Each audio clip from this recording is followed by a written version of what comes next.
Hey all, welcome back to Neon's Movie Reviews. I'm Neon, this is my review channel. Today I'm going to be talking about 2006's World Trade Center, directed by Oliver Stone. But before I dive into it, I just want to say if you enjoyed my content, please give this video a like, it really helps out the channel. And we're almost done with the Summer of Nic Cage. Only got a couple more reviews to go through, but if you want to get notified of their release, go ahead and subscribe and hit the bell in the corner to actually get a notification. But World Trade Center. This is a film I've only seen twice. First time I saw it, I was a bit let down. This time I saw it, a much better experience. I think initially I was expecting a traditional Oliver Stone film, which this is not. Doesn't deal with any controversies, no conspiracy theories. This is just about the true story of John McClellan and William Yamena, I think it's pronounced. If I mispronounced that, I'm terribly sorry. But it's just their true story. There were two Port Authority cops that went into the building, and building came down. They were buried in the rubble, but stayed alive. And it's just their story. They're one of the 20 people that were actually rescued from it. But before I go dive too much into this, I gotta talk about this fucking cast. I had to write it down because there's no way I'm gonna remember all these fucking names. So this is the fucking cast. You got Nick Cage, Maria Bello, Michael Pena, Pena, I'm not sure how to pronounce it, Jay Hernandez, John Bernthal. This is actually his first role ever. Maggie Gyllenhaal, Brad William Henke, Nicky, Katt, Donna Murphy, Kimberly Scott, Michael Shannon, Was Stevens, Peter McRobbie, who's the father from, or the priest from Daredevil, so it was fun to see him. Stephen Dorff, Frank Whaley, Viola Davis, and uncredited, like blink and you miss it, John C. McGinley. So really good cast. Really good cast in this. But that's expected with any Oliver Stone film. He's known for having his big casts. But this one, I think everybody does their part really well. Shannon is the only character in this movie that I don't buy. It's too just Hollywood. I know it's a real story. I know that actually did happen, but the way it's portrayed is just so cheesy that, yeah. Because he's a former Marine, he finds out about this, and he basically puts on his old uniform, goes out there, saves a couple people. He's one of the ones that helps find them, and then he re-enlists in the Marines, and I think he does 2 tours after that, maybe just 1 tour, but it feels like, oh, we need that patriotism in this story. Well, let's talk about this guy, and it's really how it comes across. I know it's a true story, but it's the one that you don't buy. It's even knowing that it did happen, you're still just like, that's fucking Hollywood. I don't care. This is fucking Hollywood, and this is Hollywood cheese. But everything else, really good. So film starts off, it's completely in the moment. The characters don't know. Only one plane is hit, and there's still like so much mystery, and it really focuses in on how unprepared these individuals were for this situation. They just went in trying to save people, and not even knowing the full situation, what was going on. When they're in there, there's the second plane strikes the other building. And there's fires, and half of them are saying there's a second plane, half of them are saying, oh no, there's no second plane, it's just the fires spread to the second building.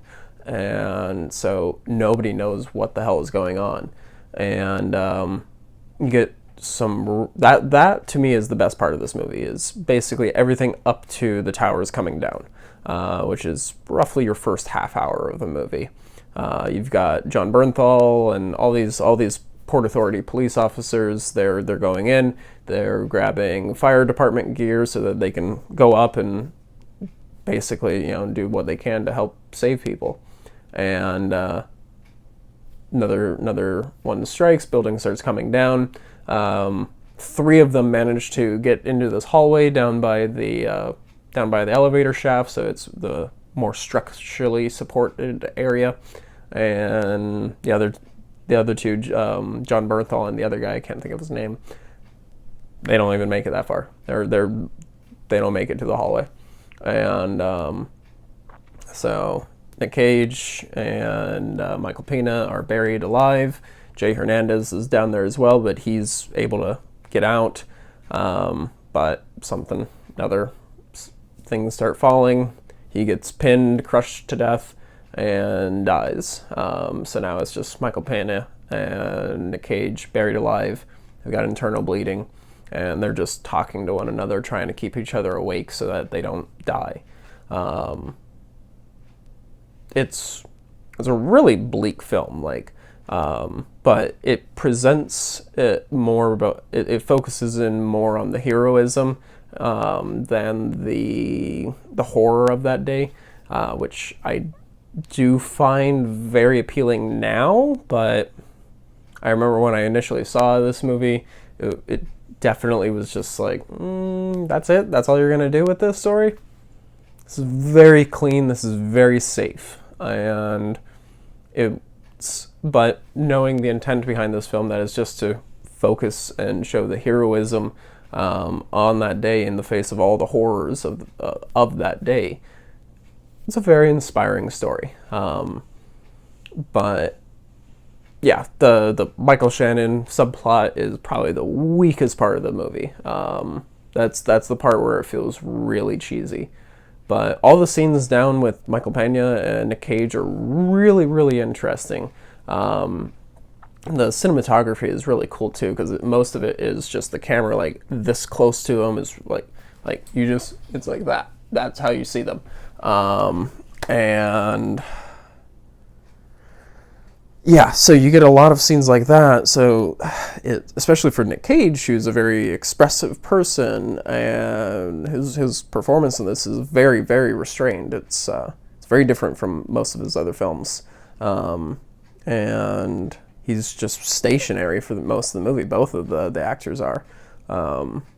They really do a great job with these characters. They actually studied the actual people. I think Michael Pena stayed in their home in New Jersey. And I know Nic Cage, to kind of prepare for what they must have been going through, he put himself in sensory deprivation chambers to kind of get an understanding of what that would be like. So they both did their part to really get in with the characters, really come up with something that would be true to this experience, that they could try to understand who these people were, and they do a really good job. The actual people are actually in the movie as well. They're featured at the end scene, which is just kind of cool. They don't draw too much attention to it, but if you know, it's just like, oh, that's him, and oh, that's the real people. Cool. So yeah, all in all, just slight issues with this film. It's a little cheesy, and the Marine subplot is pretty bad, but everything else in this film is really, really well done. And if you've been holding off on this film thinking it's going to be another Oliver Stone, JFK, or something like that, that's not what this is. This is just very much a hero's story. The story of brave men and women that did what they could on that day to help save their fellow people. Yeah, I'd recommend it. Seek it out if you haven't seen it. It's a really good film. It's not as good as the other 9/11 movie that came out that year, United 93. I'm definitely going to be talking about that film in the near future here, but that is the better of the two movies to see. But at the same time, United 93 is the entire film is from the point of view of the people on board this plane. And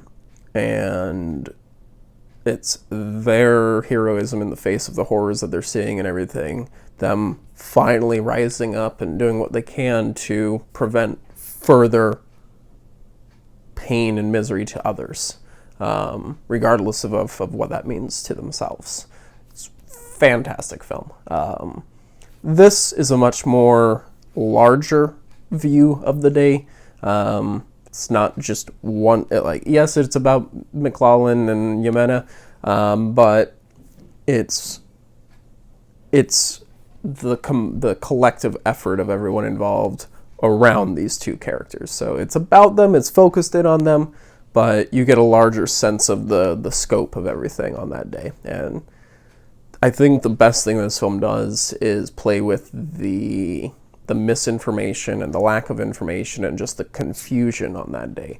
Because there's a part where the family members, they get a call that they, like, Nic Cage is John, he's been rescued, he walked right out of it, and he's fine, he's at this place. So they head down there, and then they're just like, sorry, we were misinformed, there was some mistake, he didn't walk out, we found him, but we're working on getting him out. And so you get a lot of that kind of stuff. So it's really good. It's a solid film. Slight issues with it, but all in all, give it a 7 out of 10. I think this is a pretty solid film. So one thing I forgot to mention, apparently Jon Bernthal and Oliver Stone nearly got into a fist fight on this film. Apparently this was fucking Jon Bernthal's first time acting too. So apparently Oliver Stone was tearing into some of the actors, basically calling them vain and this and that, just berating them. And he was specifically singling out Bernthal as the worst of the bunch. And apparently Bernthal was just like, look, motherfucker, I don't care who the fuck you are. You might be Oliver Stone, but I'll come over there and beat your fucking ass right here on your fucking set. And he doesn't take shit from anybody, and it might be part of the reason why we didn't see him in much for the next couple of years until, like, Walking Dead came out, and then from there he started getting a lot more work. But I just found that fucking hilarious that one of his first big breaks, he fucking calls out the fucking director and threatens to beat his ass right there in front of everybody. And I really appreciate that. That made me really like Bernthal a lot more. I already have a lot of respect for Bernthal, but that just took it up another notch. But just thought you didn't enjoy that. Yeah. If you've seen this, what did you think? Was this too cheesy? Did it play it too safe for you, or did it work? I'm also kind of curious. Like, were you like me that took a second viewing or multiple viewings of this film to kind of for it to grow on you, or was this something that immediately you were just like, yes, I enjoy this, or I didn't like this and I'm not ever going to like this, even on multiple viewings? So it's kind of curious. Yeah, that's gonna wrap this up. I'm gonna be talking about a very different movie next, Valley Girl. About as different from World Trade Center as you can get, but watched both of those movies last night, so that'll be fun. Yeah. Stay tuned for a lot more. Like I said, got Valley Girl coming out tomorrow. Got a bunch more stuff coming out next week. And, yeah, hope you all enjoy your Labor Day weekend. Bye, y'all. Stay safe.